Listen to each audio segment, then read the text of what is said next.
আসছি যশোর কাজী নজরুল ইসলাম স্কুলে। আমি যে রোডটার সামনে দাঁড়ায় আছি সেই রোডটা হচ্ছে ঝিনাইদহ এবং যশোর মহাসড়ক বলা হয়। তো আমি যেটা দেখাবো, এত সুন্দর একটা ইম্পর্টেন্ট স্কুল সামনে, এই স্কুলের পাশে যদি এবার রাস্তা দেখাই তাহলে কিন্তু অবাক হয়ে যাবেন আপনারা। স্কুলের পাশের রাস্তাটা দেখেন, এখানে বড় বড় বাস চলছে। আপনারা যদি দেখায় আসেন পুরোটাই, আমি নড়াইল থেকে আসছি, নড়াইল থেকে যশোর, যশোর থেকে ঝিনাইদহ, ঝিনাইদহ থেকে আপনার ফরিদপুরের রাস্তা বিশা এত খারাপ অবস্থা আছে জাল্লার, মানে কি বলার বাহিরে।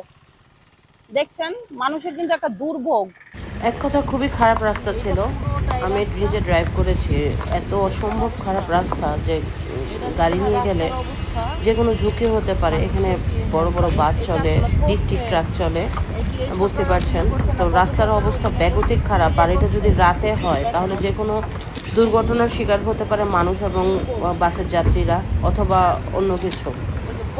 তো আমার কাছে দেখলাম আর কি, আমি যেটা প্রত্যক্ষভাবে নড়াইল থেকে শুরু করে যশোর, যশোর থেকে শুরু করে ঝিনাইদহ, ঝিনাইদহ থেকে শুরু করে ফরিদপুরের রাস্তা থেকে ভাঙার মোড়, ওরে বাবা এতটা জঘন্য রাস্তা, এক আল্লাহ ছাড়া কেউ জানে না। ওখানে যারা যায় তারা কিন্তু বুঝতে পারবে যে আসলেই একই রাস্তা নাকি অন্য কিছু।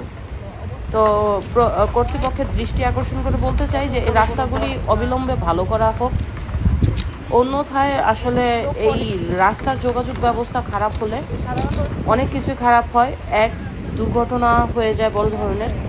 তো রাস্তার অতি তাড়াতাড়ি এটা ভালো করা উচিত। আসলে লোক অথবা এখানকার যারা প্রশাসনের লোক, এরা কি করে কি দেখে না, আল্লাহ ছাড়া কেউ জানে না।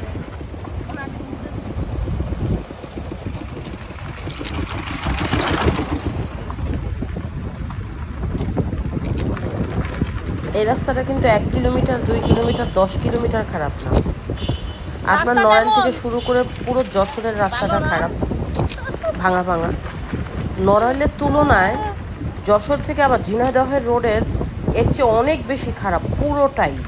প্রায় 40 কিলো রাস্তা জুড়ে 30 কিলো রাস্তাই খারাপ, 10টায় একটু ভালো হতে পারে।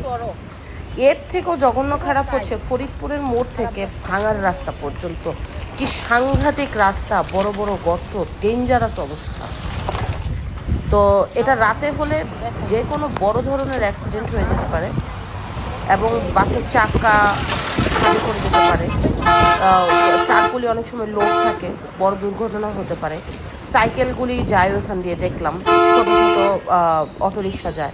তো সব মিলে রাস্তা বৃষ্টির পানিতে নষ্ট হয়ে যাক কিংবা যেভাবে যাক, এটি অবিলম্বে কিন্তু ঠিক করা উচিত।